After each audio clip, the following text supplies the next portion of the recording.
ஆதன் news நேயர்களுக்கு வணக்கம். நான் உதயாஸ்ரீ. தலைப்புச் செய்திகளை காணலாம்.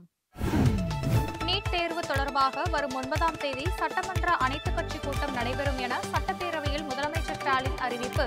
நீட் தேர்வு சமூக நீதிக்கு எதிரானது என்றும் குற்றச்சாட்டு.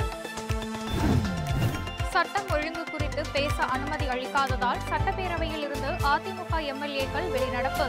நீட் தேர்வை வைத்து திமுக அரசியல் செய்கிறது என எடப்பாடி பழனிசாமி குற்றச்சாட்டு. நீட் தேர்வு அச்சத்தால் மேலும் ஒரு மாணவி மாணவர்களை கொல்லும் நீட் தேர்வை இனியும் தாமதிக்காமல் உடனே ரத்து செய்ய வேண்டும். மத்திய அரசுக்கு பாமக தலைவர் அன்புமணி வலியுறுத்தல். வக்ஃப் திருத்த சட்டங்கள் ஏழை முஸ்லிம் பெண்களின் உரிமைகளை பாதுகாக்கும். ஒதுக்கப்பட்டவர்களுக்கும் மறுக்கப்பட்டவர்களுக்கும் உதவும். வக்ஃப் மசோதா நிறைவேற்றப்பட்டிருப்பது திருப்புமுனை என பிரதமர் மோடி எக்ஸ் தளத்தில் பதிவு.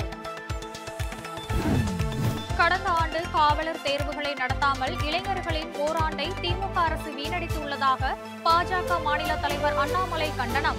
2024ஆம் ஆண்டு அடிப்படையிலேயே வயது வரம்பை நிர்ணயித்து மாற்று அறிவிப்பு வெளியிடுமாறும் வலியுறுத்தல். எம்புரான் படத்தில் முல்லை பெரியாறு அணை குறித்த சர்ச்சைக்குரிய காட்சிகள் நீக்கப்பட்டதாக சட்டப்பேரவையில் முதலமைச்சர் ஸ்டாலின் விளக்கம். சென்சாரில் நீக்கப்படவில்லை, எங்கள் கவனத்துக்கு வந்ததும் காட்சி நீக்கப்பட்டுவிட்டது என பேச்சு. மத்திய ஆட்சியில் திமுக 18 ஆண்டுகள் பங்கு வகித்த போதும் கச்சத்தீவை மீட்க எந்தவொரு நடவடிக்கையும் எடுக்கவில்லை. தேர்தல் நேரம் என்பதால் இந்த பிரச்சனையை கையில் எடுத்து உள்ளார்கள் என நாம் தமிழர் கட்சியின் சீமான் குற்றச்சாட்டு. இலங்கை சென்றுள்ள பிரதமர் மோடி தமிழ்நாட்டு மீனவர்களை விடுவிக்க அந்நாட்டு அரசுடன் பேச்சுவார்த்தை நடத்த வேண்டும்.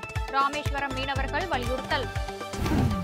கொடைக்கானலுக்கு மாற்றுப்பாதை அமைப்பது தொடர்பான விரிவான திட்ட அறிக்கை தயாரிக்கும் பணி நடைபெற்று வருகிறது. சட்டப்பேரவையில் அமைச்சர் ஏவ வேலு தகவல்.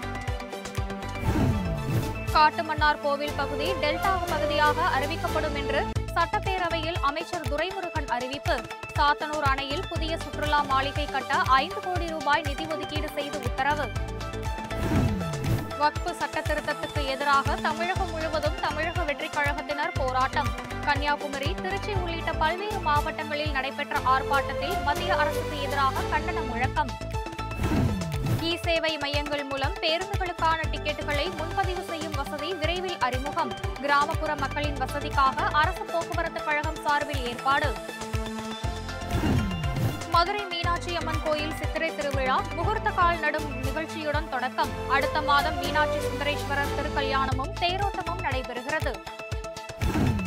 வழுவூர் வீரட்டேஸ்வரர் ஆலய கும்பாபிஷேகம் 24 ஆண்டுகளுக்கு பின் விமர்சையாக நடைபெற்றது. தருமபுரம் ஆதீன மடாதிபதி உள்ளிட்ட பல்லாயிரக்கணக்கானோர் பங்கேற்று சுவாமி தரிசனம். கும்பகோணம் அருகே பட்டேஸ்வரத்தில் 1400 ஆண்டுகள் பழமை வாய்ந்த பிரம்ம நந்தீஸ்வரர் கோயிலில் விமர்சையாக நடைபெற்ற கும்பாபிஷேகம்.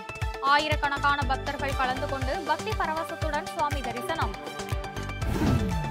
அமெரிக்காவிலிருந்து இறக்குமதி செய்யப்படும் வாகன உதிரி பாகங்களுக்கு 25% வரி விதிக்கப்படும்.